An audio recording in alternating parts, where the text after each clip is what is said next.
Welcome back to Gear Up Windows YouTube channel. In this video, we will guide you on how to add or pin Google Calendar to Windows 11 taskbar using Google Chrome browser.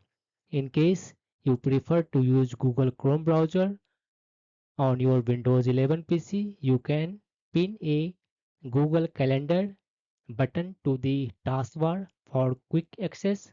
For this, first open Chrome browser and then visit this one Google Calendar website, then sign into your account and then make this tab active and then click on this one triple dots menu, and in the drop down menu select this one option, save and share, and then choose this one option, create shortcut.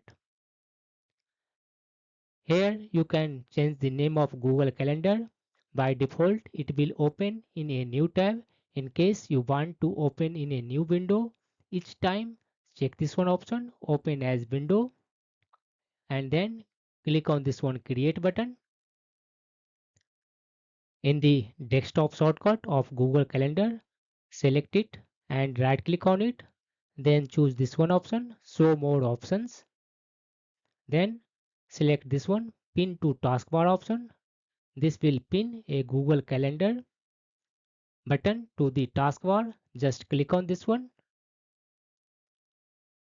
and Google Calendar will open up in your Google Chrome browser.